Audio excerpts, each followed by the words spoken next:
The Congress presidential election is the talk of the town today. After all, in 2001, the last Congress presidential election was held. After that, it has been a process of consensus nomination.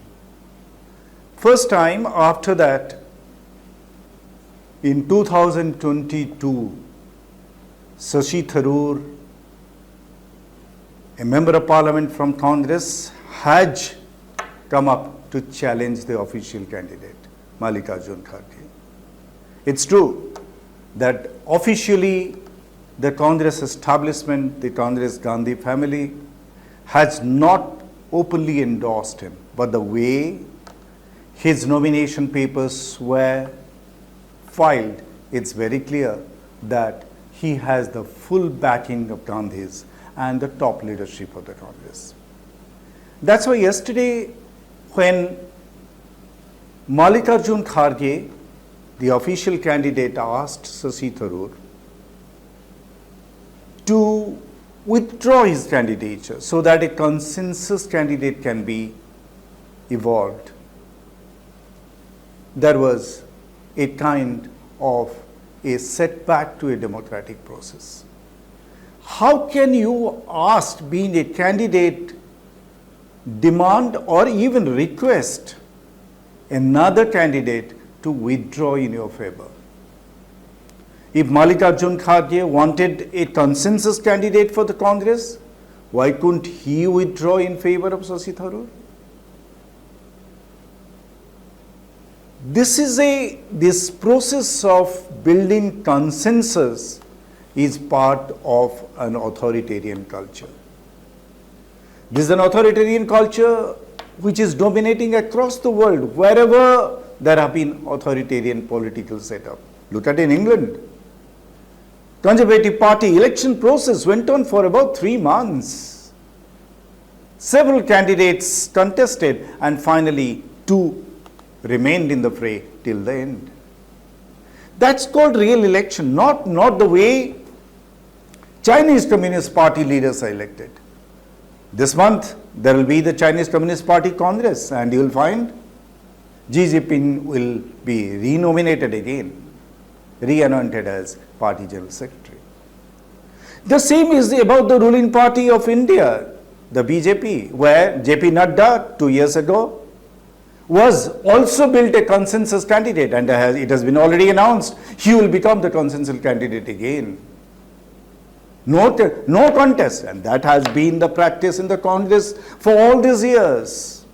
Yes, during Jawaharlal Nehru, when he was the Prime Minister for 17 years in independent India, he was President only for 3 years. But the black spot, during his Prime Ministership, his daughter became the President of the Congress. Indira Gandhi became the Prime Minister, and while she was Prime Minister for 16 years, she was President of the Congress for 6 years. But after Indira Gandhi went out of power, and Rajiv Gandhi then became the Prime Minister and the President, Rajiv Gandhi's assassination, yes, that is the time the presidency was offered to his widow Sonia Gandhi, but she refused. We had Sitaram Keshri as the president, but we had a time when P.V. Narasimha Rao became Prime Minister, and that is the period when neither the Congress President nor the Prime Minister of India position was with the Nehru-Gandhi family.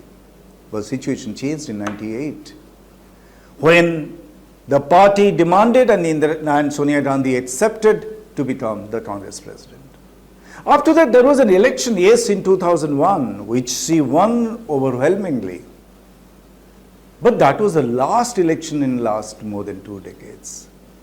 She continued to be the party president. Of course, she did one thing good about Sonia Gandhi. She refused to accept the prime ministership, although Congress under her leadership won 2 successive elections and formed the government. But she remained, and soon after her son Rahul Gandhi, he also became a consensus candidate. It goes to the credit of Rahul Gandhi today that he refused, although there has been several state governments who have been demanding that he become president again, but he has refused. And because he has refused, and they say that it should be an independent election process, so we have seen this new election in 2022. But it's very much clear that this is not an election where two independent candidates would be in the fray. Yes, Mallikarjun Kharge has the blessings of Nehru Gandhi family. That was very evident from the fact that so many top leaders endorsed his candidature. So many top leaders who are very close to Nehru Gandhi family. And that's the reason why it goes to the credit of Shashi Tharoor. Someone who was ready to take up the challenge.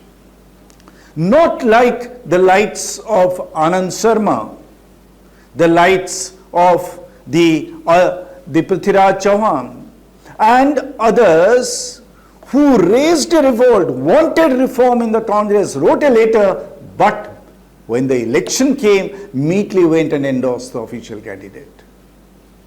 That's where shows that Shashi Tharoor is a man who would live up to the expectation of creating a democratic culture within the Congress. And that's it's true that Shashi Tharoor will lose. It's true that everyone is saying, Mallikarjun Kharge will be a remote controlled president. But then, he would be no more remote controlled than JP Nadda is in BJP. He would be no better, no worse than JP Nadda. Thank you.